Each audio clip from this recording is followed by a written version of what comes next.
Très chers amis de Lumière du Monde Télévision, bienvenue sur le canal qui vous apporte la vie de Christ chez vous. Vous avez souhaité, vous avez choisi de regarder cette émission. Félicitations parce que vous avez fait un bon choix. Point d'accord? C'est tout de suite et maintenant, on y va. Voici revenu encore ce vendredi pour découvrir une autre histoire et nous sommes très contents. Recevons ici maintenant M. Anderson Kwadjo sous vos applaudissements, s'il vous plaît.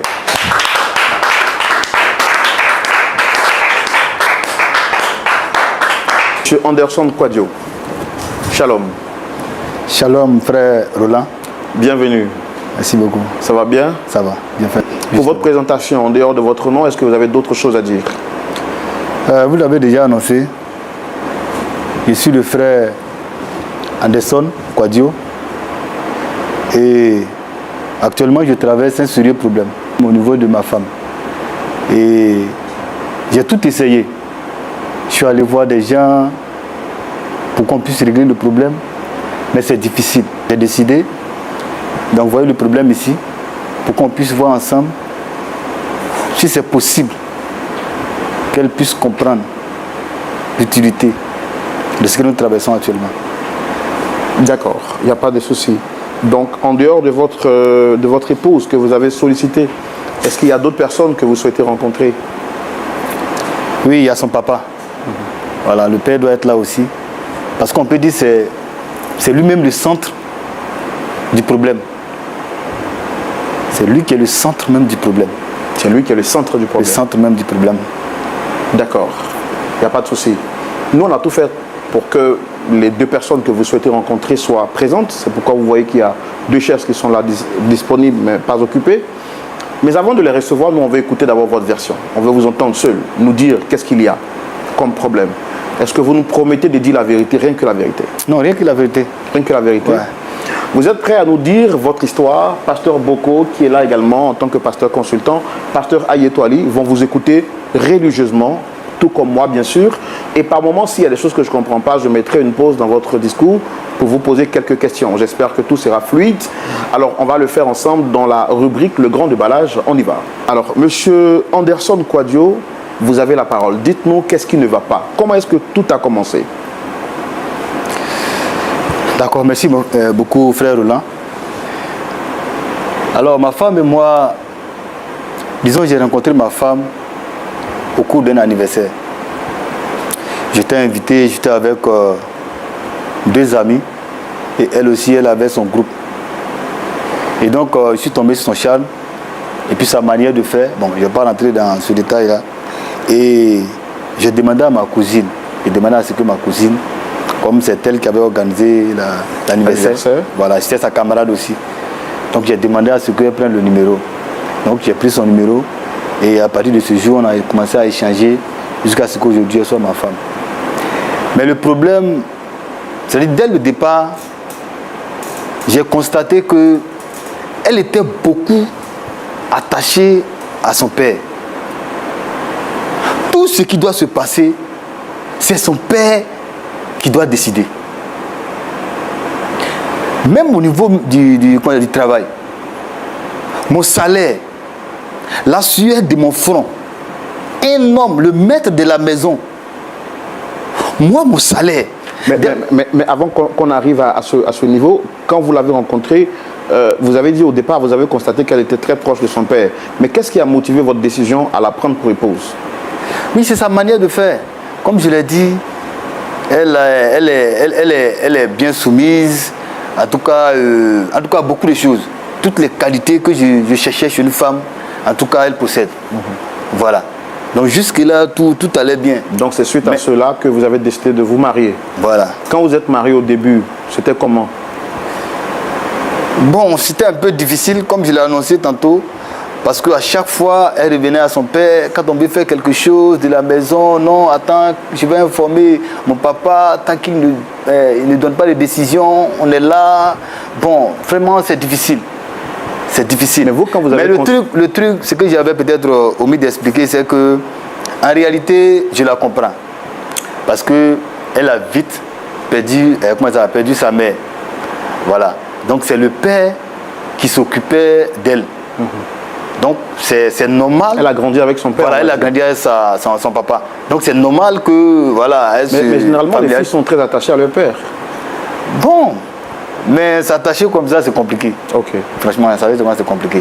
Et donc, comme je le disais, quand on finit le virement, en tant qu'un bon homme, en tant qu'un bon chrétien, j'appelle ma femme dans la chambre, nous sommes assis, et je lui montre, je lui dis, ah, voici ça, on a fait comment ça, les virements.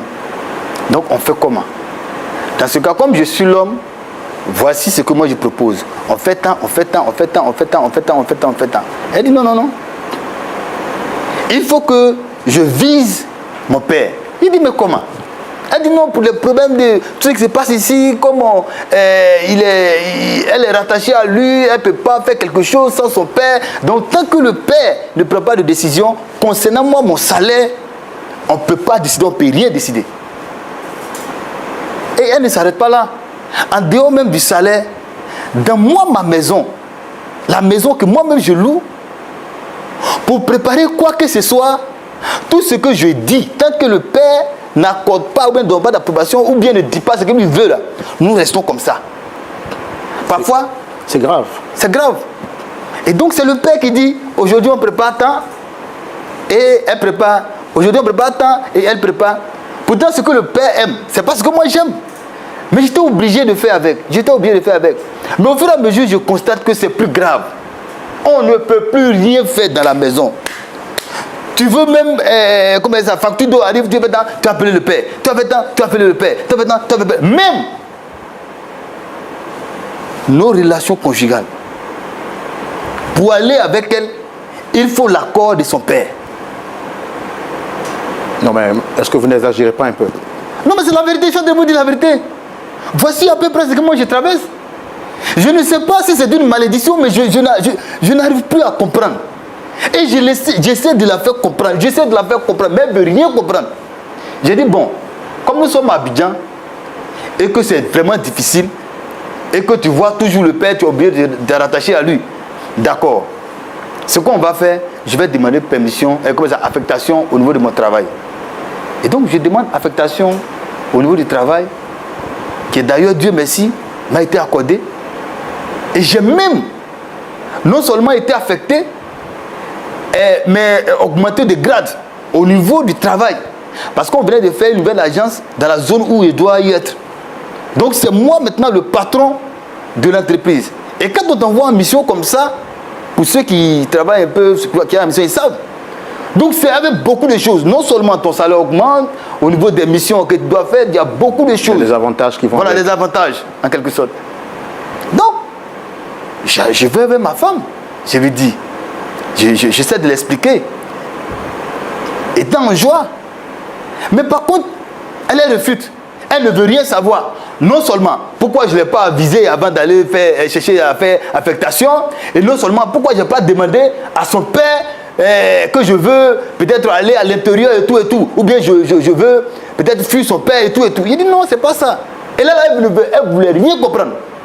J'ai dit bon, comme son père c'est un homme, et que moi aussi je suis un homme, en catimini, je vais appeler son père pour essayer de lui en parler. Et j'espère qu'il va comprendre. Mais c'est mal connaître son père. Et d'ailleurs, c'est la première fois de voir la réaction d'un tel père. Non seulement il me raccroche, et après il me rappelle et il me dit qu'est-ce que lui, sa fille m'a dit à propos de ce que je suis en train de lui raconter. Il dit non, mais ça ne va pas. Toi-même tu connais ta fille, à chaque fois qu'elle lui dit des trucs, elle dit non, qu'elle va te demander la permission. Et en réalité, voici elle, sa position. Elle ne veut pas aller parce qu'elle s'est dit que toi tu ne seras pas là-bas avec nous. Donc tout ça là, papa, il faut que tu dises quelque chose. En réalité, mon salaire doit augmenter, tout ce qu'il doit bénéficier, je lui ai expliqué. Et regardez ce que le père va me dire. Qu'est-ce qu'il vous a dit? Si c'est pour augmenter le salaire, lui il a suffisamment d'argent, faut pas, je vais craindre. Donc il va me donner l'argent que je veux, de rester ici. Et là, bon, comme je refuse, c'est devenu une discussion même au téléphone. Et comme c'est un père, j'étais obligé de raccrocher le téléphone. J'étais obligé de rester à Abidjan. Voici un peu comment vous avez géré l'affectation? Bon, j'étais obligé d'annuler. J'étais obligé d'annuler parce qu'elle et moi, nous sommes mariés. Et si elle ne veut pas y aller, moi, je suis obligé de rester. Vous voyez? Mais là encore, même là, le père n'arrête pas. Le père n'arrête tout ce que je veux faire dans la maison, je ne peux pas faire. J'ai même demandé à un père de venir arranger un peu la maison. Le père a refusé. Le père a refusé. Vous vous sentez prisonnier dans votre propre foyer? Plus que prisonnier. Employé, prisonnier, tout en même temps. Parce que comment un homme peut prendre une femme, vivre dans une maison et être sujet d'exploitation de son beau-père. De son beau-père. Je ne peux même pas parler de mon foyer.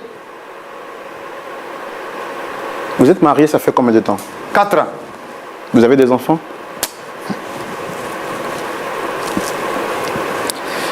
Nous n'avons pas d'encore. Nous n'avons pas d'enfants. C'est dû à un problème médical? Est-ce que vous êtes allé à l'hôpital pour vérifier?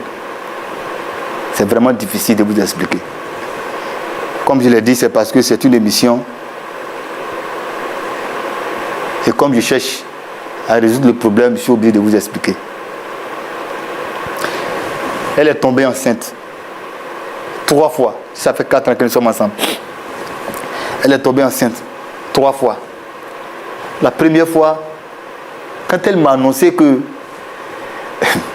imaginez un garçon, un homme qui vient de se marier et à qui sa femme vient dit qu'elle est enceinte de lui. Imaginez cette joie, les émotions, les sensations. Sans réfléchir, mais j'ai invité. Je l'ai invité dans un coin, un grand coin de la place, pour aller s'amuser un peu, pour célébrer. 2 mois après, elle m'annonce que malheureusement, l'enfant n'est pas resté. La grossesse est passée. La grossesse est passée. Je ne peux pas la blâmer. C'est normal. Et j'en ai entendu assez. C'est pas dû à son fait. Voilà, c'est pas son. Donc, j'ai dit, ok, il n'y a pas de problème. Ce qu'on va faire, on va mettre en prière. Et par la grâce de Dieu, comme par miracle, dans la même période,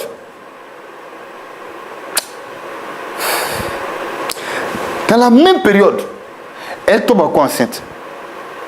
Et cette fois-ci, je décide de me retirer, de ne rien dire, non seulement de prendre un médecin pour suivre un peu la grossesse, mais moi, ce que j'aurais fait comme mission dans cette histoire de grossesse, c'est de me mettre en jeûne et prier matin, midi, soir, même au travail.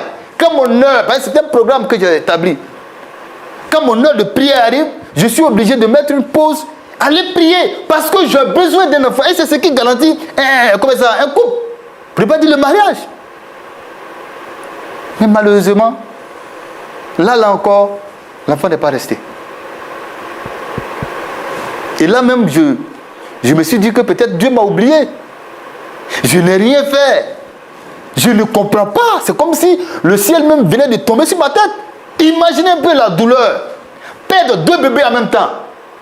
Qu'est-ce que mes parents vont dire? Qu'est-ce que le quartier va raconter? Parce qu'on vit dans un quartier un peu, vous savez, les quartiers, voilà. C'est un peu rempli. Quand les quartiers populaires, c'est compliqué. Et là, j'ai pris mon mal en patience. Dieu a pu me fortifier. 3e fois. Vous allez penser que peut-être c'est un film. Mais je suis en train de vous raconter une histoire. Je ne sais pas comment cela peut... Je ne sais pas. Et même je demande à Dieu à chaque fois de m'expliquer. La même période, elle tombe enceinte pour la 3e fois. Allah. Alléluia, Dieu merci. Vous ne dormez pas alors? Dieu merci. Parce que cette fois-ci, parce que chez nous, les baoulés, quand on dit tu tombes enceinte au moins 3 fois, pour les garçons de 3 fois, donc il me dit voilà, cette fois-ci seulement, le Seigneur va faire. Et donc, j'ai commencé à préparer tout comme trousseau parce que le Seigneur ne peut pas permettre que ma femme tombe enceinte 3 fois et que les 3 fois je perde mon bébé. Non. Et donc, j'avais tellement la foi. J'avais fait des mois de jeûne encore. Le médecin était là et je la rassurais à chaque fois. Le ciel me rassurait. Et puis bon, la grossesse aussi avançait. Donc, j'ai commencé à acheter les choses pour le bébé parce qu'on avait fait échographie, tout. Donc, on était en train de tout faire. Et là, une mauvaise nouvelle encore nous arrive. Elle perd le bébé. Cette fois-ci, j'étais tellement découragé que j'ai failli même écouter des amis pour rompre, pour mettre notre relation, pour divorcer et tout et tout. Mais comme d'autres m'ont conseillé, certains pasteurs m'ont conseillé pour me dire, c'est pas tel le problème. Comment ça s'appelle un bébé là, c'est pas à elle seule, ça arrive à plusieurs femmes. Et donc, j'ai accepté ce conseil et on s'est mis ensemble. Mais, ce que je vais vous dire là, aucun parent au monde ne peut faire ça là. Aucun parent au monde ne peut faire ça. Un soir, j'étais dans la chambre et ma femme s'est infiltrée dans la cuisine. Bon, il dit ça, infiltrée parce qu'elle s'est cachée, disons, pour aller dans la cuisine. Et je savais qu'elle était en communication. Comme ça durait, j'avais moi aussi soif, donc je partais. Et arrivé devant la porte de cuisine, j'entends ma femme qui me dit, papa, mais si j'avorte, mais le fait d'avorter là, est-ce qu'à chaque fois, mon mari ne va pas me divorcer? Est-ce que ça va créer autre chose? Le père, non, il faut laisser. Non, si ça fait lui, il ne faut pas craindre, ça fait 2 fois. Qu'est-ce qu'il a pu faire? Non. Est-ce que tu as déjà fait, tu as déjà pris le comprimé? Est-ce que l'enfant est déjà parti? Il a dit oui, mais je l'ai déjà fait, ça a été rapide. Hey!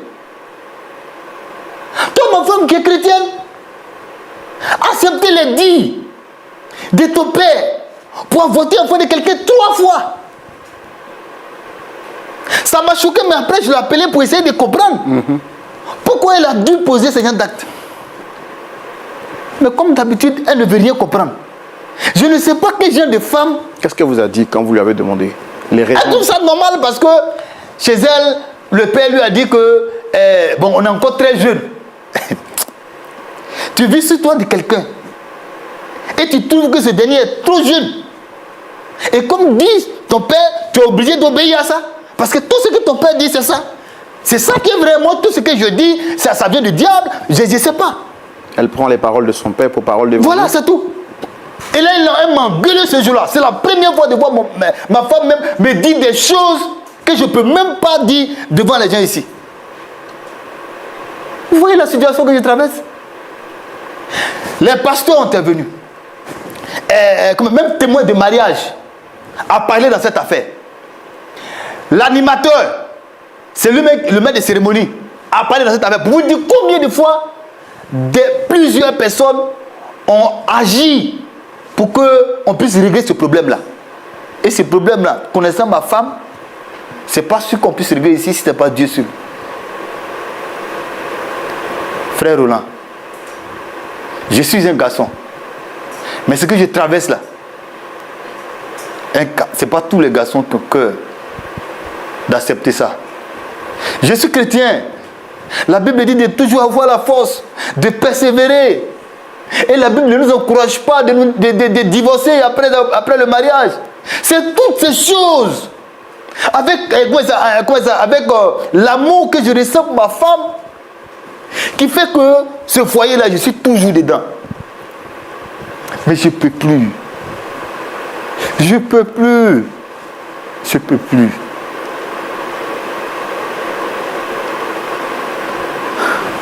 J'ai entendu votre cri de cœur. Vos mots et votre expression faciale montrent à quel point votre cœur est brisé.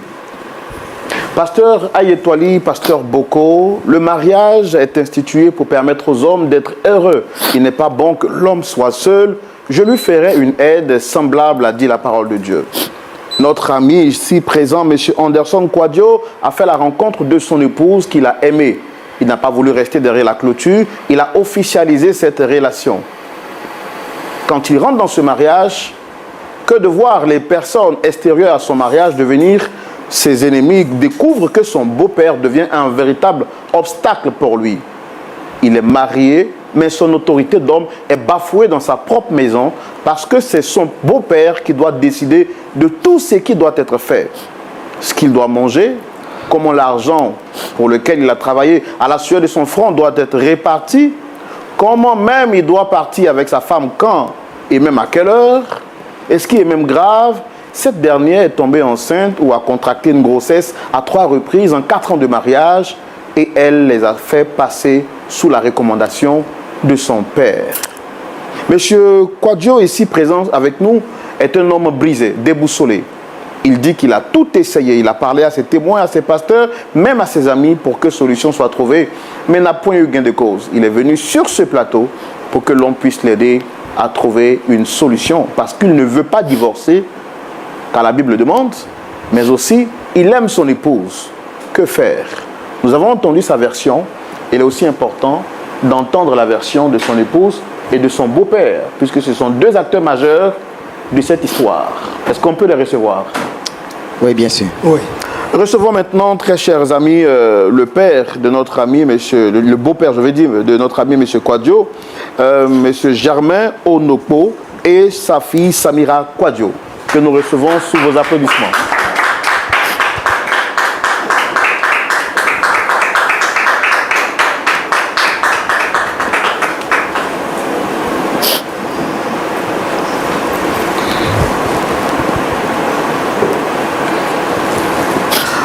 Madame Samira Quadio, c'est ça? Oui, monsieur. Shalom. Shalom. Vous allez bien? Ça va très bien. Essayez de rapprocher un peu le micro, voilà, pour que j'entende bien. Ça va bien? Oui, ça va très bien, merci. Merci beaucoup. Vous êtes élégamment habillé. Merci. Alors, je suis content de vous recevoir. Je pense que juste à côté, c'est votre père, monsieur Germain Onokpo.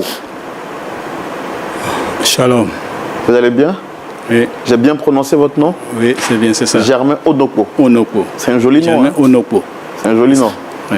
Alors, Merci beaucoup. merci d'être avec nous sur ce plateau. Merci. Je suis Roland Sambo. Je ne sais pas si vous connaissez l'émission Point d'accord. Vous avez déjà entendu parler de l'émission?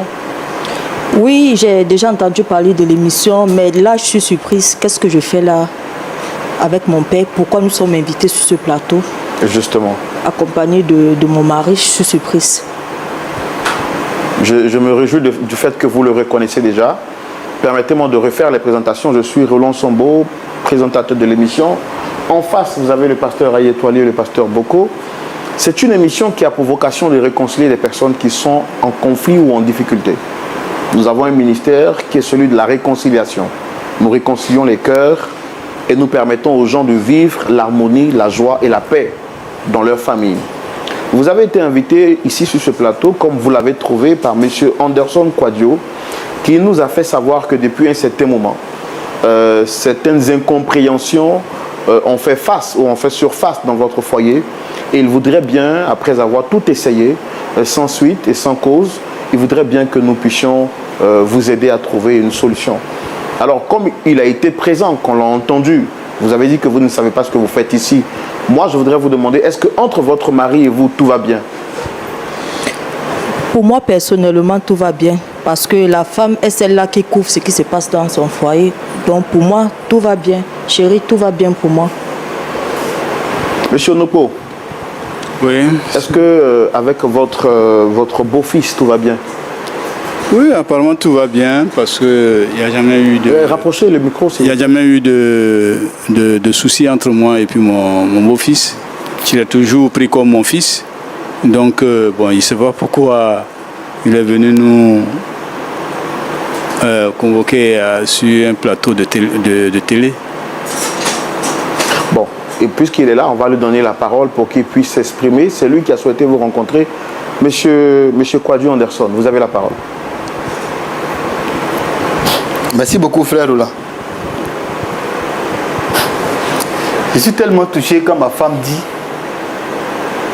que tout va bien dans la maison. Son père, lui, je comprends. Parce que c'est le pion clé. En réalité, je traverse une situation pénible de ma famille. Rien ne va dans mon foyer.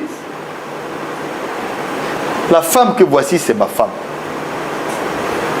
J'aime beaucoup cette femme-là. Mais le père est en train de mélanger notre foyer. Parce que tout ce qui doit être pris comme décision, c'est le père qui doit décider. Tout ce que je dois faire dans la maison, c'est mon père qui doit décider. Quand il dit le contraire de ce que moi je dis, ma femme donne son accord et elle refuse. Mais chérie, s'il y a un problème, on règle ça en famille.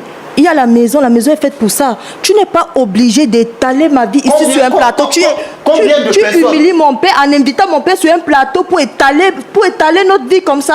Pourtant, on a une maison où on pourrait régler ça. Mais tu viens d'humilier mon papa. Tu invites mon papa sur un plateau à la télé. Ça veut dire quoi? Il m'a humilié pendant 4 ans. Qu'est-ce qu'il a fait? Ce père qui m'a humilié pendant 4 ans. En faisant quoi? Je veux savoir. Dans son foyer. Est-ce que c'est la... Bon, père à son âme. Je vais pas aller là-bas. Mais est-ce que quand il vivait avec sa femme, c'est le père de sa femme qui décidait à sa place? Chérie, nous sommes des chrétiens. Toi et moi, nous sommes des chrétiens. Et qu'est-ce que la Bible dit? Que quoi? La Bible dit quoi?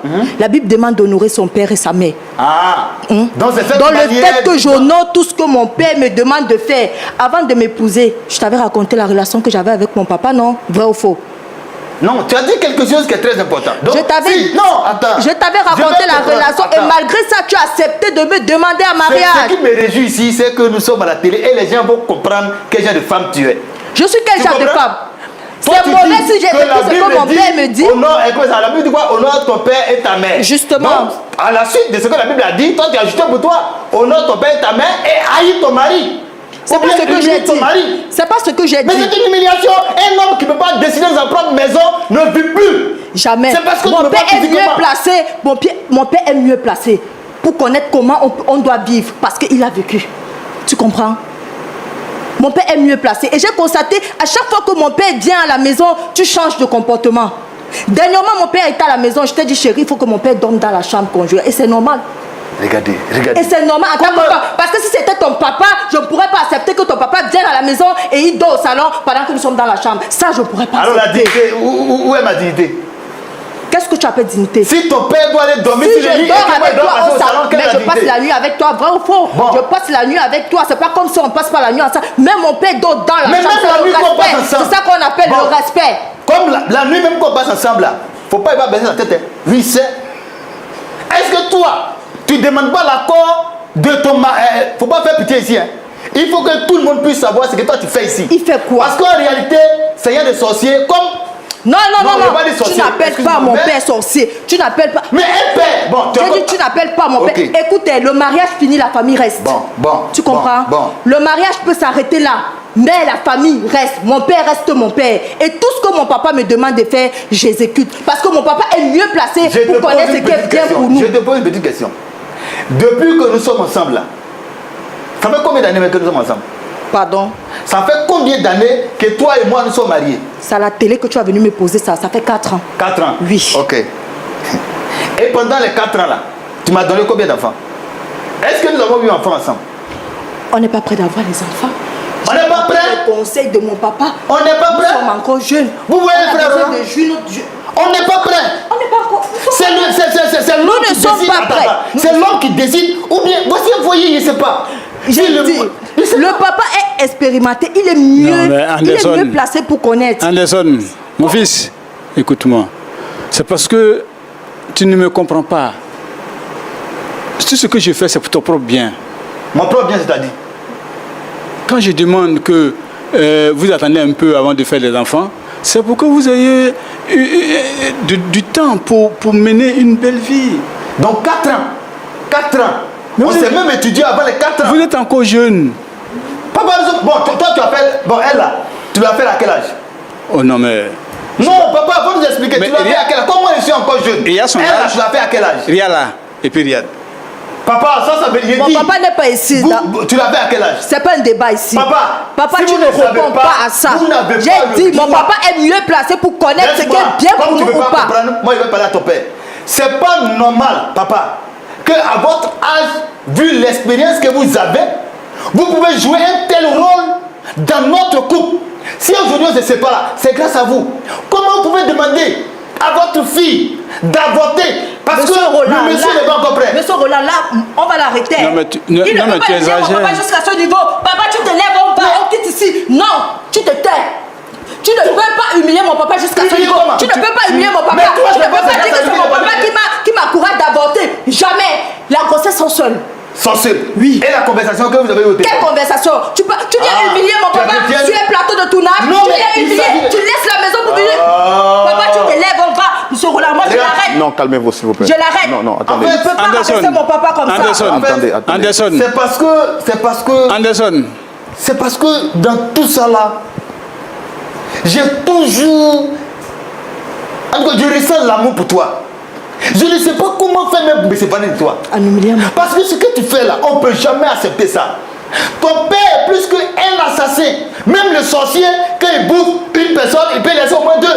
Mais il a décidé d'abonner 3 de mes enfants. Tu appelles mon papa sorcier. Tu appelles mon papa sorcier. Tu appelles mon papa sorcier. Mon papa qui m'a mis au monde.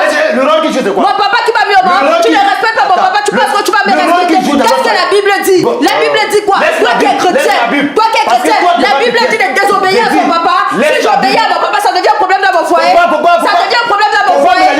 Papa, on part ici. Tu ne comprends pas la Bible. Laisse-moi t'expliquer la Bible. Non. Parce que tu ne mènes pas une vie chrétienne. Tu ne mènes pas une vie chrétienne. D'accord. Tu n'as jamais été chrétienne. Tu parles de ma vie au pasteur. Tu parles de ma vie aux gens dehors, partout. Tu peux parler de ma vie. On vient pour régler ce point. Tu viens un chef de télé, raconter ma vie, jusqu'à humilier mon père, appeler mon père de sorcier. C'est un sorcier. Quand tu venais prendre sa fille. Non, mais monsieur, si vous avez appelé ici pour qu'on vienne me jurer, moi je vais m'en aller. C'est pas possible, c'est un morpion. Tu sais ce que ce papa, ce monsieur a fait pour moi. Madame, avec tout ce qu'il a fait pour lui. Madame Kwadjo. n'a pas dit qu'il était sorcier. Madame Kwadjo, non, monsieur, on ne va pas vous permettre. Il faut retirer ce que vous avez dit. Non, je retire. Voilà, je comprends que vous êtes énervé, mais il ne faut pas aller jusqu'à ce point. C'est quand même votre beau-père. Monsieur, je suis vraiment désolé. Monsieur Onopo. Monsieur Onopo, toutes mes excuses pour ces paroles qui ont été dites sur ce plateau. Je suis vraiment désolé. Non, mais il ne comprend pas, parce que moi, je veux qu'il mène une belle vie. Essayez de rapprocher le micro, oui. Je veux qu'il mène une belle vie. Non, laissez-le parler, vous avez parlé, il a ma fille. Monsieur. Il a mon unique fille. Oui. Et celle-là, elle est orpheline de mère. Oui. Et je veux tout un bonheur pour elle. Et quand elle a... À quel âge elle a perdu sa mère? Entre 6 et 7 ans. Et donc, elle a grandi avec qui? Elle a grandi avec moi. C'est vous qui vous êtes occupé d'elle? Oui, bien sûr. C'est votre seule fille? Exactement. Et donc, à force d'être ensemble, on est même comme frères et sœurs, quoi. Vous êtes devenus fusionnels? Fusionnels. Exactement, monsieur. Donc, vous voyez, donc, on ne peut rien, elle ne peut rien faire sans me consulter. Et moi, je lui donne aussi de bons conseils. Je donne des conseils pour ne pas qu'il y ait divorce. Malheureusement, je me rends compte que avec tout ce que je fais, mon beau ne comprend pas. C'est parce qu'il ne comprend pas. Il ne vous comprend pas. Ouais, il ne comprend Alors, qu'est-ce que vous dites des faits qui vous reprochent? Il dit que vous êtes trop présent. Il y a trop d'ingérence, en fait, de votre part dans leur foyer. Au fait, ma fille a besoin de conseils, comme j'ai toujours donné. Mais est-ce que les conseils doivent aller jusqu'à le type de nourriture qui doit être préparée à la maison? Votre beau-fils dit, c'est vous qui décidez même de ce qu'il doit manger. À la fin du mois, c'est aussi vous qui devez dire comment est-ce que l'argent doit être réparti. Pardon. Chez nous, ça là, moi, j'ai appris à préparer depuis avec mes parents. Et j'ai vu mon père faire la cuisine avec maman. Et donc, moi, je fais la cuisine avec ma fille. Et donc, ce rythme est resté entre nous.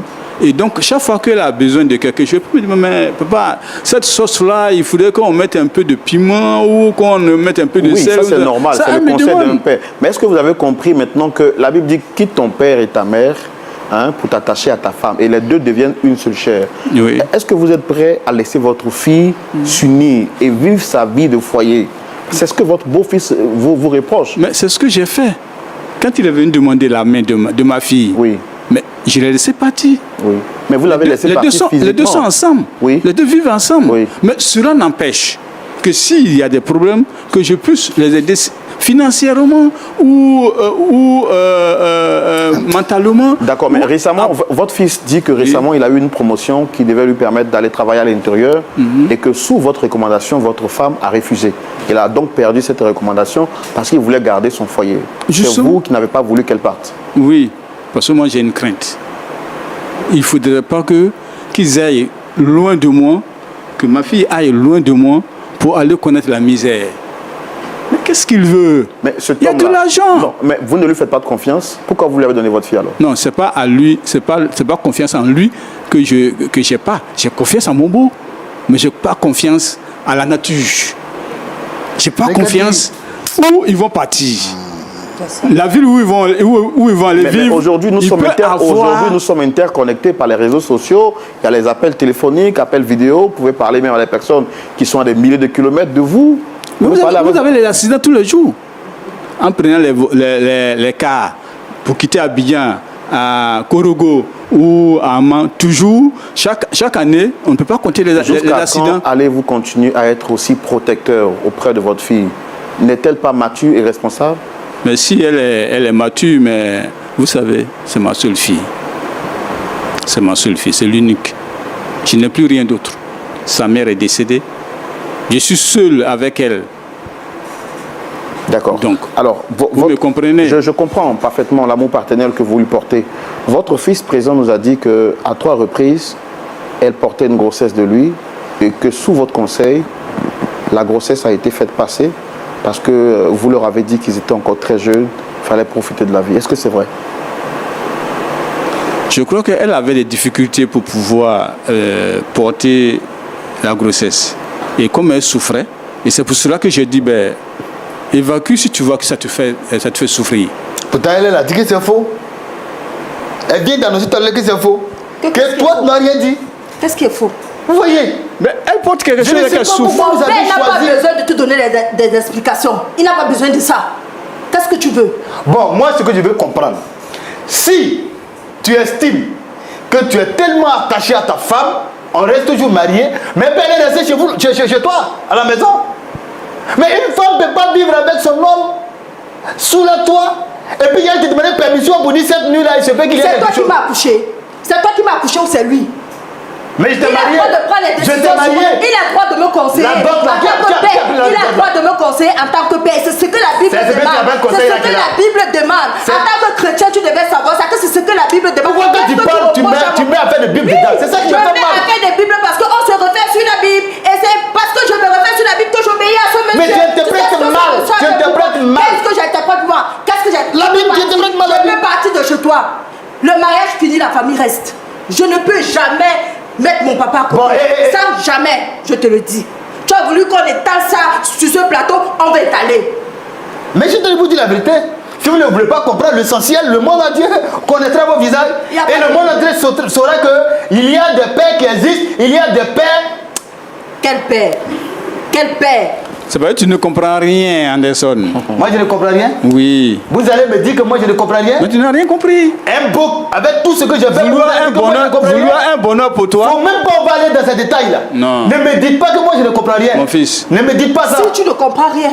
Ne me dites pas ça. Je veux un bonheur pour toi. D'accord. Je veux que tu vives le bonheur. Pour prendre une femme, pour la mettre à la maison, pour la nourrir. Et puis toi, venir manger à la maison. Et t'es chez toi à la maison, tu passes la commande. Et puis tu changes la couleur même de la nourriture. Toi, tu vas me dire que moi je ne connais rien. Mais c'est normal, tu as épousé sa fille. Non. Il doit changer. Il doit changer. Il doit tout ce qu'il demande, tu dois. Madame Kouadio. Moi, ça ne peut pas continuer comme ça. C'est ce que je vous dis. Je ne peux pas désobéir à mon père parce que la Bible demande d'obéir à son père et sa mère. Je ne peux pas désobéir. Comme c'est la seule parole de la Bible que toi tu connais là, prends ça pour faire soumis et puis tu as dormi avec. Il n'y a pas de problème. Oui. C'est chez toi là-bas tu as dormi, hein? Non, calmez-vous. Non, on est venu pour régler le problème, monsieur Kouadio. Monsieur Kouadio. Parce que tu as. Moi, non, monsieur Kouadio, je ne pense plus que je vais retourner chez toi. Non, non, madame. Je ne retourne plus madame. Tu es venu sur ce plateau étalé. J'ai dit je ne retourne plus, c'est bon. Tu as humilié mon père. Tu as humilié mon père. Tu as humilié mon père. Madame Kouadio. Tu es sur un plateau humilié mon père. Moi, j'ai dit humilié mon père. Tout ce que tu me demandes de désobéir à mon père. Non, madame Kouadio. Madame Kouadio. Monsieur Kouadio. Si tu parles. Non, il vient. Si tu parles et que tu mets ton doigt sur moi, parce que chez nous les barons, tu sais ce que ce papa a fait pour moi. Tu sais ce que ce papa a fait pour moi. Madame, non. Madame.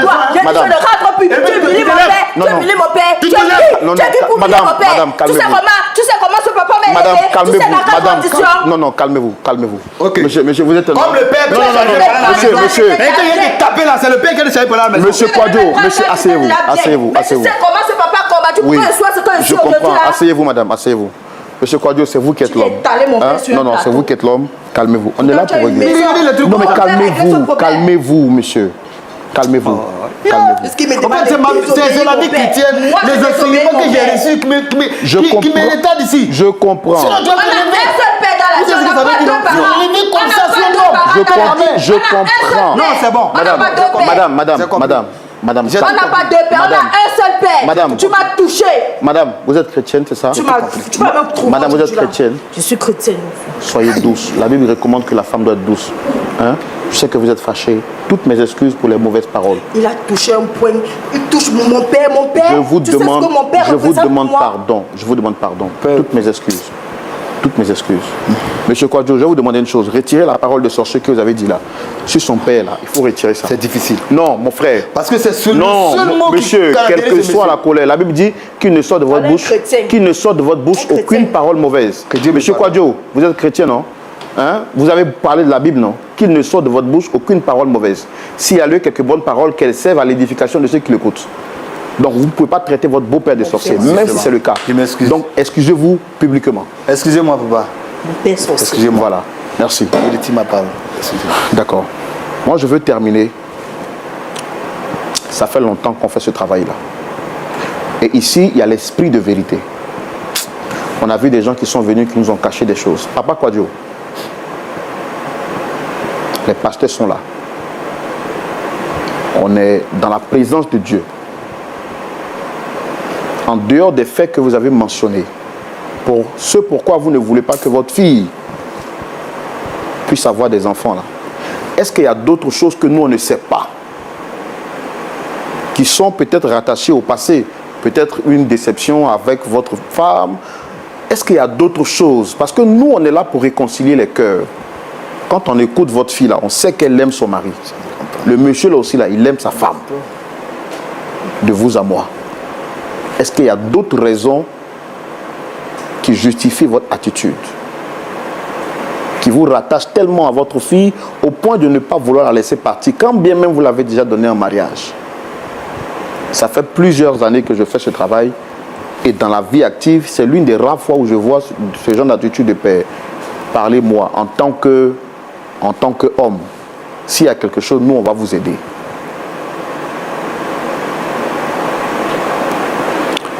Merci, monsieur. Ben, dans ma réflexion, il n'y a pas autre chose. Vous avez dit quoi?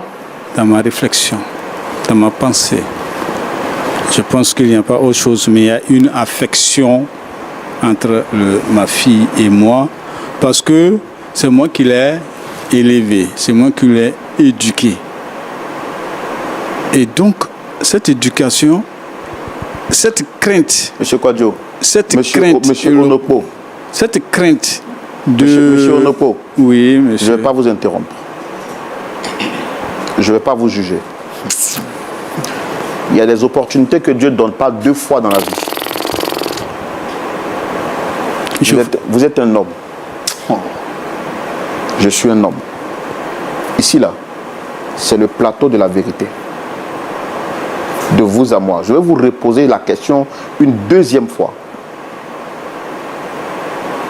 Ne regardez pas les gens qui nous regardent. Encore moins quoi que ce soit. Est-ce qu'il y a d'autres raisons qui peuvent justifier votre attitude de père? Regardez-moi. Dieu vous aime.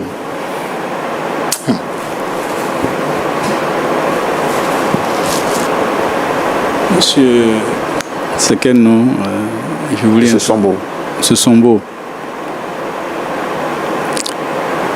Mais si, comme vous le dites, c'est Dieu qui fait tout. Et ma fille, quand elle était très petite et que sa mère avait disparu. Parlez fort, j'ai du mal à vous entendre. Oui, quand sa mère nous a quittés, mes affaires commençaient quand même à à connaître une turbulence. Et ça n'allait pas. Alors que j'avais une fille sous la main, j'étais seul. Je voulais lui donner une vie, une bonne vie. Une vie de fille à papa, comme on a l'habitude de le dire. Alors, un jour, j'ai un ami qui m'a parlé d'un monsieur qui pouvait m'aider à avoir suffisamment de moyens pour pouvoir bien m'occuper de ma fille. Et on avait pris rendez-vous. Elle est allée me montrer le monsieur. Et ce monsieur m'a donné quelque chose. Ce monsieur, c'est qui? C'est un féticheur. C'est un féticheur. Il m'a donné quelque chose que j'ai dans l'une de mes chambres.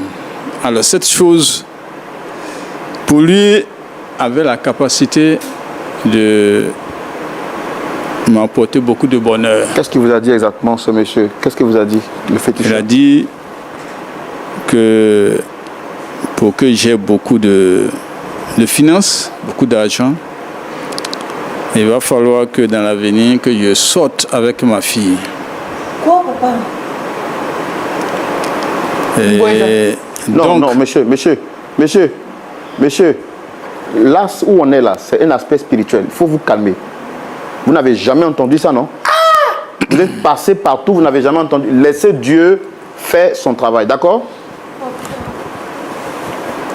Et donc, depuis que j'ai ce truc chez moi, je n'ai pas connu de pauvreté.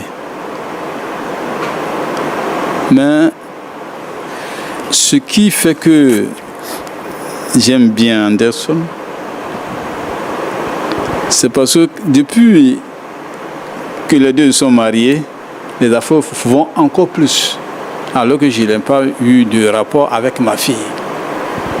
Alors je me suis dit, ben attends, si ça va comme ça, est-ce que j'ai besoin de continuer? Donc je vais aller voir le monsieur pour lui expliquer. Et quand je suis allé lui demander, lui parler de ça, parce que je voulais retourner son affaire. Parce que ça va. Parce que les deux sont ensemble. Depuis qu'Anderson est marié à ma fille. Mais seulement ce qui me reproche, il me dit, si les deux ont eu un enfant, je vais rechuter. Voilà. Hé, papa, donc c'est toi le problème de mon foyer, papa, c'est toi. Non, c'est pas lui, hein. Samira, c'est pas ton papa, hein. Papa, c'est toi le problème. Non, c'est pas ton papa. C'est pas ton papa, c'est moi le problème. Donc, Tu es tenté de te défendre, papa, c'est toi le problème. Elle peut aller voir féticheur. Attendez, Samira, vous dites quoi dans le micro? J'ai pas compris. tu manges bien, non? Papa, regarde. Tout ce que tu veux, je t'offre. Non, papa, donc ça veut dire que c'est toi le problème. Attendez, Samira. Monsieur, n'as pas monsieur, besoin de- monsieur Onopo. papa. Attends. Mais il a quoi à dire encore? Monsieur, attendez. Non, je veux bien comprendre. Je veux bien expliquer ce que vous m'avez dit. Peut-être que je n'ai pas bien entendu. Donc, Oui. vous dites qu'après le décès de votre épouse, vous traversez des moments difficiles. Exactement. Donc, pour joindre les deux bouts, Ouais. un ami vous a recommandé de voir un féticheur. Et Exactement. quand vous êtes allé le voir, il vous a demandé d'entretenir des rapports. Il vous a donné un fétiche Voilà. que vous avez déposé dans l'une de vos chambres à la maison. Voilà, Et il exactement. vous a dit, pour que ça marche, Ouais. vous devez coucher avec votre fille Dans l'avenir. dans l'avenir. Oui. Est-ce que vous l'avez fait? Jamais. Je n'ai jamais eu de rapport avec ma fille. Elle est là. Ça s'est jamais Mais passé. vos affaires ont commencé à marcher. Exactement. Quand elle a rencontré Anderson, Oui. que les deux sont mariés, ben, les affaires ont commencé à prospérer d'elles-mêmes. Donc, je me suis dit, ben, ce n'est plus nécessaire. Donc vous êtes allé revoir le féticheur. Exactement. Et qu'est-ce qu'il vous a Et dit? c'est ça, il m'a dit, c'est en ce moment qu'il me dit, si les deux obtiennent un enfant, alors ça va chuter. Alors j'ai dit, bon, Vous lui avez dit qu'il était marié avec... avec un monsieur, un jeune homme que j'aime bien, qui m'a dit, mais les affaires vont bien. Mais est-ce que ce monsieur n'est pas ton fils? J'ai dit, mais moi je n'ai jamais eu d'enfant, si ce n'est que Samira. Qui vous a demandé? Le féticheur. Pourquoi? Je ne sais pas. Donc, après, il m'a dit, il faut bien réfléchir. Mais je réfléchis pour aller où? Les enfants que j'ai, je les connais. J'ai marié la mère de Samira et on a fait un seul enfant. Et après, la dame est décédée. Mais Samira est avec moi. C'est moi qui l'ai élevée. Elle a grandi sous mon toit, sous ma coupe, sous mon éducation. Donc je n'ai plus d'enfants. Je n'ai pas 2 enfants ailleurs. En tout cas, à mon âme et conscience, je ne sais pas que... Je ne sais pas si j'ai quelque chose de dehors. Il m'a demandé alors de bien réfléchir et de lui envoyer la photo de mon beau-fils. Donc tu vas m'envoyer ma photo, c'est marabout. Attends. Non, attendez. Non, allons-y. Oui, donc qu'est-ce que vous avez fait à la suite? Et quand j'ai envoyé la photo, il m'a dit, réfléchis bien, parce que ce jeune homme pourrait être ton fils. Quoi? Quel est ton fils? Donc, moi, qu'est-ce que j'ai fait? Quel est ton fils? Attendez, monsieur. Qu'est-ce que vous avez fait à la suite? J'ai tout fait pour avoir quelques... Non, attendez, monsieur. J'ai tout fait pour avoir quelques éléments Oui. du monsieur. J'ai pris ses cheveux et je suis parti faire un test d'ADN. Et le test d'ADN révèle que c'est positif. Papa, tu es sorcier, vraiment. C'est positif, ça veut dire quoi? Ça veut dire que c'est mon fils, Qui est votre fils? Anderson. Ce monsieur-là? Oui. Anderson, comment, papa? Et tu ris. Anderson est mon fils. Vous dites des choses graves et ça vous fait rire, monsieur. Vous êtes dans un théâtre? Non, mais si on n'est pas conscient de la chose, on n'est pas... Moi, je sais pas à quel moment j'ai eu Anderson. Peut-être que dans mes comme les jeunes disent, dans mes djabou, c'est là que bon, cela s'est passé. Peut-être qu'il y a eu des rapports avec sa mère que bon, je sais pas, elle m'a rien dit, donc je sais pas. Et vous en parlez sans remords? Oui. Non. Non, monsieur, non, attendez. Tout le monde a connu une jeunesse quand même. Mais en arrivé jusqu'à là, On papa, connaît une jeunesse. tout le temps tu me demandais d'avorter, pourtant c'est la secte. Papa, tu es dans la secte. Mais qu'est-ce Papa, que tu es un j'ai démon. fait? Papa, tu es un démon. Seigneur, Papa, tu qu'est-ce que es un j'ai démon fait? envoyé. Je suis dans le monde. Mon père me maltraité pendant tout ce temps. J'ai fait tout ceci. Attendez, Mon mari, j'avais mon frère. Non, tu ne comprends pas. J'ai fait Et tout tout ceci ça, pour que tu aies une belle vie. Papa, quelle belle vie. Tout ça, la Tu dessert. appelles quoi belle vie? Papa, tu appelles quoi belle vie? Ça, je l'achète à combien? Non, attendez. Le chemin de l'église que tu nous as montré, tu es sorcier, mais tu peux t'asseoir à l'église. Tu es sorcier, papa. Non, tu es sorcier. madame, vous avez... Papa, Non, qu'est-ce que tu as fait comme ça? ne... Papa, qu'est-ce que tu as fait? Madame Quadio, ne le traitez pas de sorcier. Vous avez dit sur ce plateau qu'il n'était pas sorcier. Non, il est sorcier. Mais tu vois, il est sorcier avec ce qu'il vient de... Regarde, avec ce qu'il vient de confesser. Eh, papa, pourquoi tu as fait Attendez, ça? monsieur Quadio. Pourquoi tu as fait ça? Monsieur Quadio, Ouais. est-ce que vous avez connu votre père?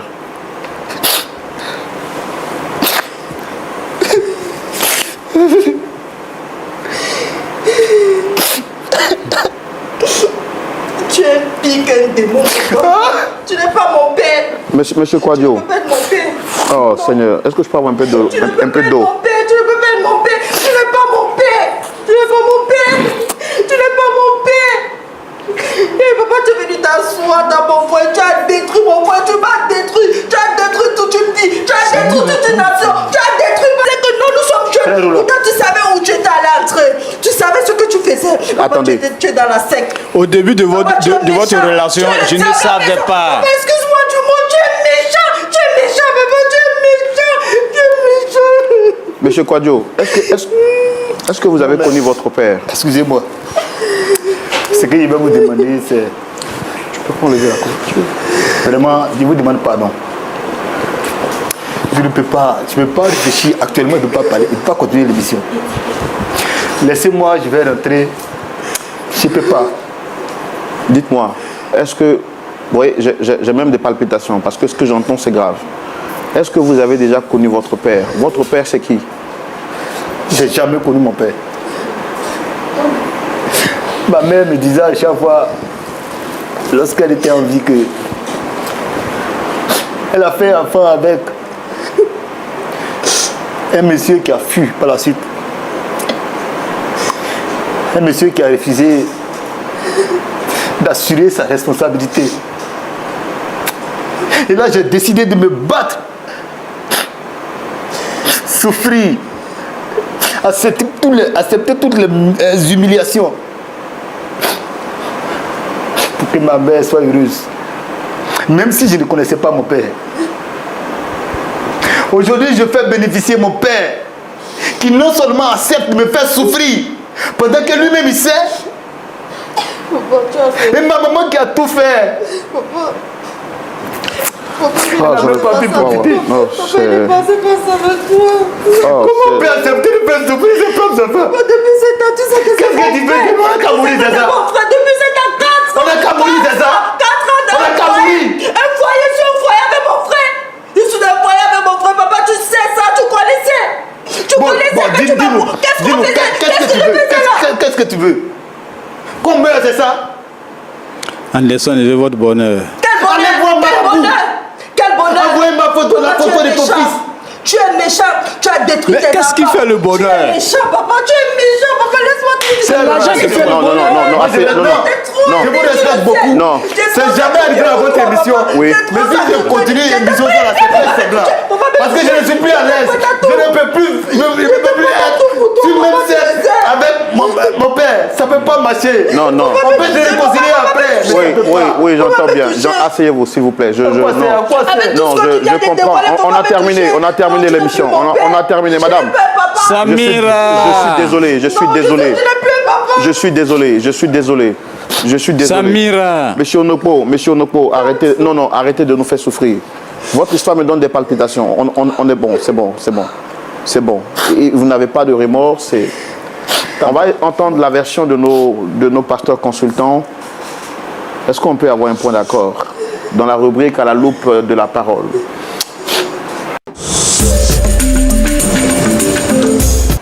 Pasteur Aye, à vous la parole. Merci Roland.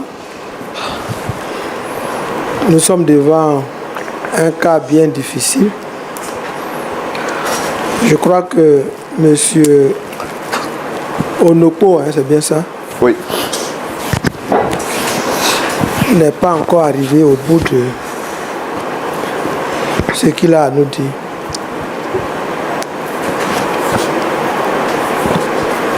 Il est arrivé sur ce plateau en symbiose avec sa fille. Mais quand il a fini de parler,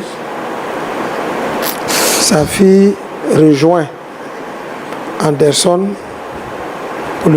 pour voir en lui le sorcier, le problème.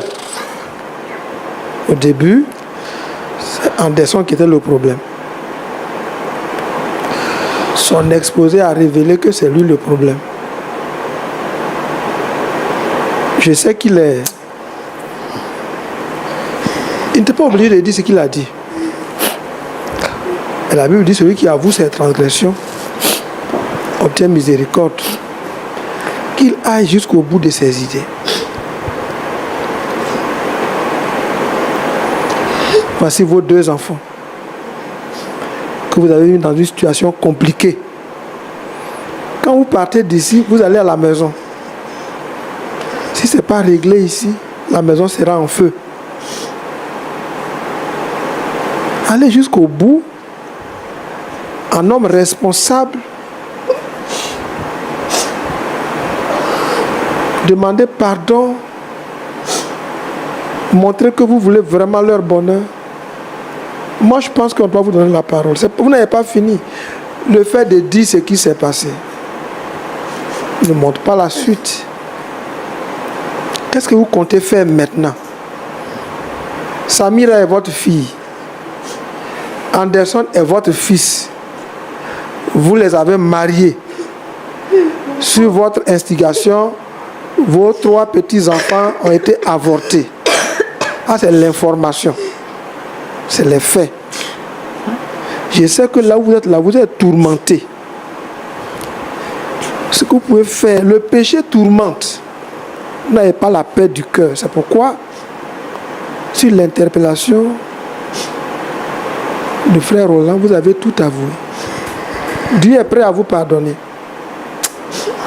Mais ici, c'est un plateau de réconciliation. Vous avez déchiré le cœur de Samira, déchiré le cœur d'Anderson. Vous pouvez les guérir. Pasteur, Dieu ne peut pas le pardonner. Papa, Dieu ne peut pas te pardonner avec ce que tu as fait. Si nous ne sommes pas d'accord de le pardonner, Dieu ne peut pas le pardonner. Papa, Dieu est Parce que sur le champ où je suis là, il ne peut pas pardonner ce monsieur. Dieu ne peut pas. Pasteur, vous allez m'excuser. Dieu ne peut pas le pardonner. Arrêtez. Dieu ne peut pas le pardonner avec ce qu'il a fait. D'accord, on va donner la parole à Pasteur Boko. Pasteur Boko, vous avez la parole. C'est bien triste ce que nous entendons et ce que nous voyons. Tout ça, le résultat de l'irresponsabilité d'un homme. Et qui s'assoit fièrement et qui pense qu'il cherche le bonheur et de sa fille et de son beau-père qui est son fils.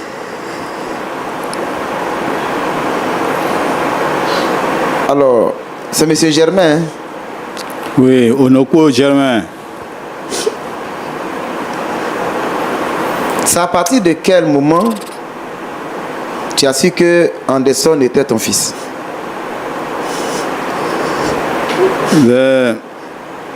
C'est après le mariage. Longtemps après le mariage. Longtemps après le mariage. Ils ont fait il a 4 ans de mariage. Il a fait 4 ans de mariage. Et j'ai constaté 1 an après que ce que le monsieur voulait que je fasse pour avoir le bonheur est déjà là. Donc pour moi, ce n'était plus nécessaire. Il fallait lui retourner son affaire. C'est là que je vais découvrir que Anderson est aussi mon fils. Alors, 1 an juste après le mariage, tu savais que tu as marié tes 2 enfants. Pourquoi à ce moment-là, tu ne pouvais pas prendre ton courage à 2 mains pour le leur dire clairement? Parce que ça fait 3 ans maintenant qu'ils vivent, alors que toi tu sais très bien que tu as marié tes 2 enfants. Et c'est pourquoi Samira, bon, peut-être poussée, bon, je ne veux pas dire poussée par Dieu, mais elle a toujours demandé ta permission avant même d'aller intimement avec son frère. Et ça ne te dérange même pas de venir dormir dans leur chambre conjugale. À chaque fois, je sacrifiais, je te laissais ma chambre, mon lit conjugal. Hein, monsieur Germain? J'avais toujours le problème dans mon foyer. Donc voilà ce que tu as fait. Tu vois ce que tu as fait? Papa, regarde ce que tu as fait. J'avais accepté. Tu as marié tes 2 enfants. Peut-être qu'au moment où Anderson est venu te demander la main de Samira, tu ne savais pas, c'est ça? C'est ça, non? Au fait, mon pasteur, je voulais attendre au bon moment pour pouvoir... Tu as attendu au bon moment? Quel bon moment? Quand le monsieur m'a fait savoir que les 2 étaient mes enfants, c'était gênant au début. Oui. Donc, jusque-là, je cherche le moyen de pouvoir faire quelque chose, de pouvoir leur en parler. Mais je sais que les 2 s'aiment. Et je suis gêné. Papa, c'est faux. Je suis gêné. Papa, c'est faux, tu es un gros menteur. C'est pour cela que je suis là, j'attends le bon moment. Et tu attends le bon moment. Tu vois, attends, monsieur Germain, tu vois, tu attends le bon moment. Et pendant que tu attends le bon moment, tu t'es immixé tellement dans le foyer, comme moi, à un moment donné, je me suis dit, mais peut-être que Samira est ta femme en cachette. Et parce que effectivement, tu attendais effectivement ce temps-là. Vous voyez, dans ce qui donne l'impression que je suis trop mixé dans leur foyer, c'est le fait d'être trop rapproché à ma fille. C'est tout. Papa, je t'ai demandé toujours la permission. Depuis son enfance, je suis son conseiller. Depuis son enfance, je suis comme son conseiller. Oui, mais qu'est-ce que son conseiller? Tu vas la marier? Non, mais est-ce que... Monsieur, vous avez fait des choses irresponsables, très graves, et vous avez le courage de vouloir défendre. Non, c'est mon conseiller. C'est quelle histoire? Si tu sais que tu es le conseiller de Samira et que tu ne veux pas la donner en mariage, il fallait la garder à toi. Non, mais si Mais je ta sœur de la- veux, je veux de- qu'elle de- se marie. Justement, je veux qu'elle se marie. Mais je ne savais pas qu'Anderson était mon fils. Oui, mais non, C'est là je le ne parle problème. même pas de ça d'abord. Parce que c'est un an après que tu as découvert ça. Mais tu vois très bien que même quand tu ne savais pas que c'était ton fils, tu étais dans le mariage avec tes 2 pieds et tes 2 mains et ta tête. Qu'est-ce que tu cherchais? Qu'est-ce que tu cherchais en ce moment-là? Parce que tu vois comment tu as fait en sorte que Samira s'est dit, bon ben voilà, il faut qu'il demande la permission de mon papa afin de faire ci. La Bible dit de quitter père et mère pour s'attacher à sa femme. Et toi tu es venu te mettre dedans comme un élément étranger pour les amener à vivre n'importe comment. Je voudrais vraiment profiter de l'occasion, parce que vous voyez, dans ce monde-là, il y a des actes irresponsables que beaucoup d'hommes posent. Quand je sais que tu n'es pas responsable pour prendre un enfant en charge, c'est pas la peine d'aller chez une femme. Tu sais très bien que toi tu as enceinté la maman de ce monsieur et tu as fui. Tu as fui et puis après tu cherches le bonheur. Bon, là, ce qui s'est passé avec sa maman, j'étais trop jeune. Ouais, mais quand on est jeune, on est Parce tranquille. que à l'époque, Quand on est jeune là, et je profite pour dire à tous les jeunes, quand on est jeune et qu'on n'est pas responsable et qu'on n'a pas le moyen de s'occuper d'une femme et d'un enfant, on reste tranquille. Quand tu ne restes pas tranquille, tu vois le résultat. Aujourd'hui là, tes 2 enfants sont mariés. On fait quoi? On les sépare ou bien on continue? Qu'est-ce qu'on fait? Papa, je suis mariée à mon frère. Mais c'est vois, c'est cela qu'il ne veut pas qu'il fasse des enfants. Tu viens de voir? C'est pour ça qu'il ne veut pas qu'il fasse des Même enfants. s'ils sont mariés, les enfants, mais ils couchent ensemble tous les jours. Comment tu gères ça? Tous les jours, ils couchent ensemble. Il couche avec sa petite soeur. Et tu dis, tu attends le bon moment. C'est quel bon moment tu attendais pour le dire? Comme aujourd'hui. Comme aujourd'hui. C'est toi qui es venu ici. On t'a appelé ici ou bien? Oui, c'est une grâce divine. Quelle grâce? Toi, tu connais la grâce de Dieu? Tu appelles la grâce de Dieu. Et puis après, tu dis que tu es chrétien. Et tu cherches le moyen parallèle avec les féticheurs pour avoir l'argent. L'argent en vitesse. Et c'est dans ça là. Parce qu'en fait, si au moins tu ne savais même pas tout ça, bon, ils vivent leur vie tranquillement. Mais aujourd'hui, tu sais, dans tes questions de chercher l'argent en vitesse. C'est dans ça que ton marabout, bien ton féticheur, t'a dit, mais l'enfant là, ce n'est pas ton enfant. Exactement. Et puis voilà ton problème. Maintenant, les 2 là, qu'est-ce qu'ils font? Tu as gâché leur vie. Quand ils quittent ici aujourd'hui là, ils s'en vont dans la même maison pour rester comme frère et soeur ou bien mari et femme. Comment tu fais? Tu comprends ça? Est-ce que tu comprends ça au moins? Quand on quitte ici là, ils se regardent comment? Et puis tu es assis là, j'ai le bonheur. Bon, Papa, excuse-moi, mais tu es méchant. Monsieur le pasteur. Trop méchant, papa. Papa, j'ai porté 3 grossesses. Je suis de mon désolé. frère. Je suis désolé. 3 grossesses, que si je Désolé. j'allais accoucher 3 enfants de mon frère, papa. De mon Calme-toi. frère. De mon frère. Calme-toi, Non, papa, tu es calme-toi, méchant. calme-toi. Même Dieu ne peut pas te pardonner. Tout ce que les pasteurs sont en train de dire, c'est faux. Même Dieu ne peut pas te pardonner. Papa, le karma, là, tu vas marcher ça. Tu vas porter ce karma. Papa, tu es méchant. Tu es méchant, Samira, papa. Tu es pardon. méchant. Il n'y a pas de pardon. Samira, pardon. Il n'y a pas de pardon. Samira, Pas de pardon. pardon. Ce que moi je veux demander aux hommes de Dieu, c'est de me dire ce que je dois faire. Ce que tu dois faire. Oui, monsieur. Mais c'est déjà fini. Ben, tu vois, tout ce qu'on obtient avec le diable, c'est comme ça que ça nous tourmente. Tout don parfait vient de Dieu.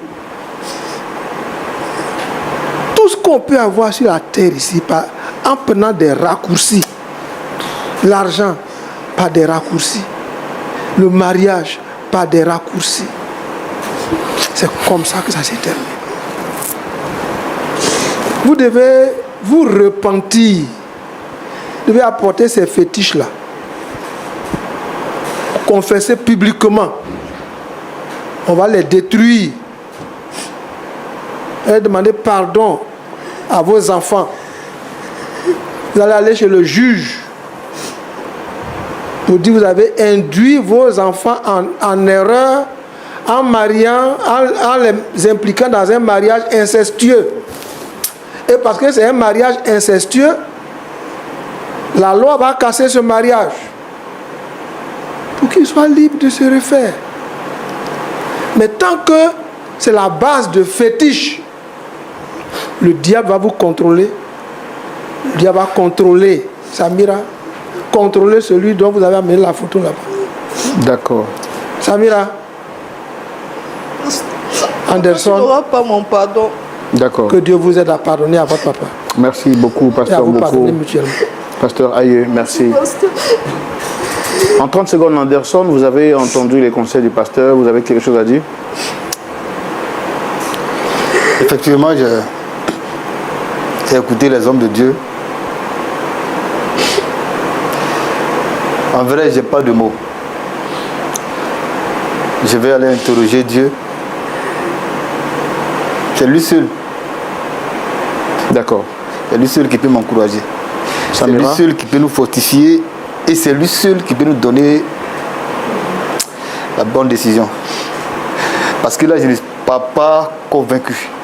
Parce que je ne peux pas imaginer qu'un père peut décider de gâcher la vie de ses enfants au profit de lui-même.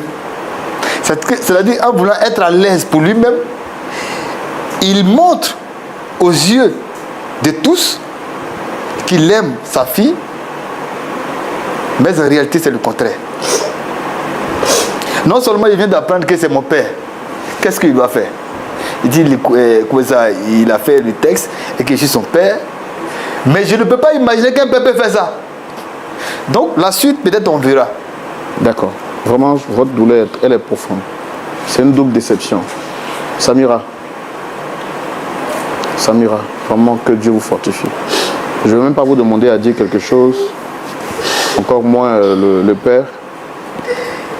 Tout ce que je peux demander au pasteur, c'est de prier vraiment pour cette famille, car le diable s'est infiltré jusqu'au plus bas mot. Il s'est infiltré, il a détruit cette famille. On va demander au pasteur Aïe de prier vraiment pour cette famille. Frère Sambo, avant que le doyen prie, Oui. je voulais dire ici que la situation est dramatique.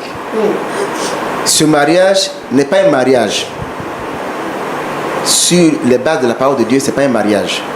Donc, comme tout à l'heure le doyen l'a dit, il faut que des démarches soient faites pour que ce mariage soit cassé, parce que deux frères ne peuvent pas vivre ensemble. Donc on doit casser ce mariage. Oui, pour qu'ils refassent leur vie. Mais ça, c'est pas le divorce. C'est même pas un mariage d'abord. Ce mariage-là est contre la parole de Dieu. Faut laisser. Donc ça n'en est pas un.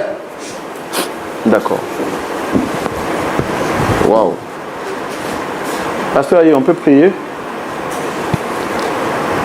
Seigneur,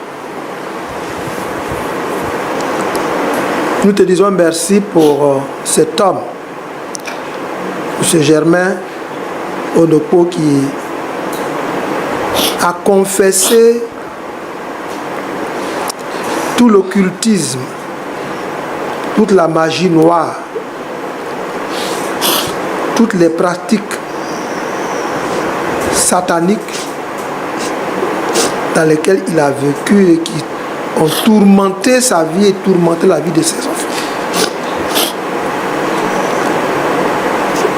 Que le sang de Jésus le lave de tout péché. Anderson et Samira se rendent compte sur ce plateau qu'ils sont frères et sœurs, vivant dans l'inceste. Pardonne leur vie incestueuse qu'ils ignoraient. Mais leur conscience en souffrira longtemps. Ils se sentiront coupables pendant longtemps. Toi seul peux guérir les cœurs brisés, restaurer les vies détruites par d'autres personnes. C'est pour ça que Christ est venu. Ils ne sont pas seuls. L'autre est passé par là. D'autres dans la Bible sont passés par là, qui te plaisent de restaurer tous ceux qui se retrouvent totalement ou partiellement dans une histoire semblable. Car Christ est venu pour chercher et sauver ceux qui sont perdus. Guéris-les, sauve-les Au nom de Jésus. Amen. Amen. Amen. Merci beaucoup, pasteur Aye. Christ est venu pour chercher et sauver ceux qui sont perdus. Nous espérons par la grâce de Dieu que nos amis ici sur ce plateau seront retrouvés et que la grâce de Dieu leur apportera la délivrance et la guérison, aussi bien pour Samira, pour Anderson que pour M. Germain Onopo. Vous avez suivi cette histoire avec nous de bout en bout. Si vous étiez à la place de M. Anderson, vous découvrez sur ce plateau que votre beau-père est en réalité votre père et que vous aviez marié, votre femme est en réalité votre sœur. Quelle aurait été votre réaction?